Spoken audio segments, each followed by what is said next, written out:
আসসালামু আলাইকুম। আজকে বানাবো চিতই পিঠা। তো সেজন্য আমি এক কেজি চালের গুঁড়া নিয়েছি, ভিজা চালের গুঁড়ি এবং মেশিনে ভাঙানো চালের গুঁড়ি, আর লবণ দিয়ে দিচ্ছি স্বাদ মতো। আর সহযোগিতা করছে ফুফু আমাকে। এখানে হালকা কুসুম গরম পানি নিয়ে নিয়েছি। প্রথমে কিছুটা গরম পানি দিয়ে দিলাম আমি।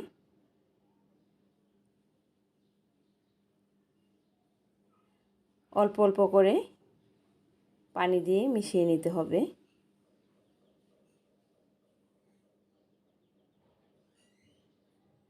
এখন হাত দিয়ে ভালোভাবে মাখিয়ে নিচ্ছি।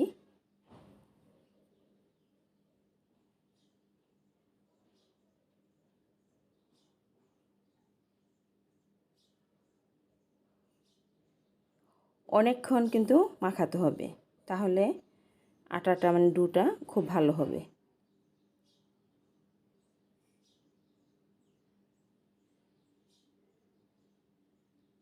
আর একটু পানি দিয়ে দিচ্ছি।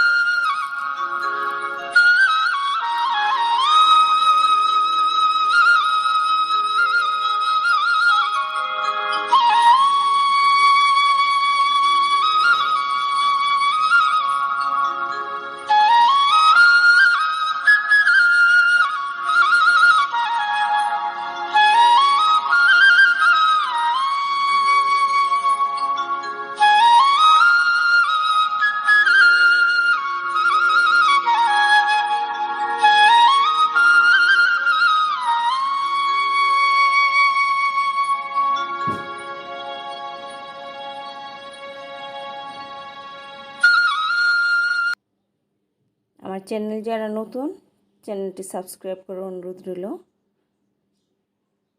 আর সবসময় পাশেই থাকবেন। ভিডিওটি লাইক কমেন্ট শেয়ার করবেন বেশি বেশি। এখন আবারও একটু ভালোভাবে, আর একটু পানি মনে হয় লাগবে, আর একটু পানি দিয়ে দিচ্ছি।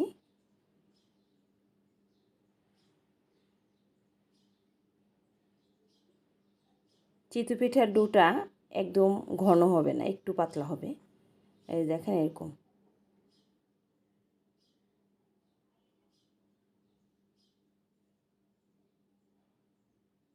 এখন চুলায় একটা আমি ছাঁচের ডালার যে তাওয়া, সেটা বসিয়ে দিয়েছি এবং ভালো করে কিন্তু গরম করে নিতে হবে।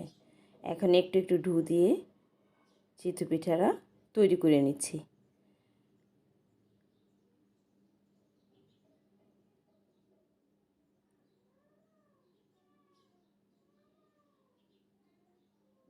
এবার ঢাকনা দিয়ে ঢেকে দেবো কিছুক্ষণের জন্য।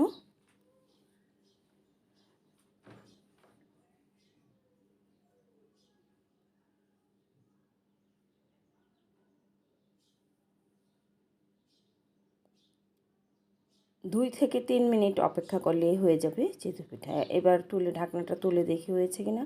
দেখেন আমার প্রতিটা পিঠা কিন্তু হয়েছে, মাঝখানে কোনো কাঁচা নেই এবং ফুলে উঠেছে। আর যদি বেশি ফুলা খেতে চান তাহলে একটু বেকিং পাউডার দিয়ে নেবেন, চিতই পিঠাগুলো সুন্দর করে ফুলে যাবে। আশা করি ভিডিওটি ভালো লেগেছে। ভালো লাগলে সাথেই থাকবেন। আবার দেখা হবে অন্য কোনো রেসিপি নিয়ে। আল্লাহ হাফেজ।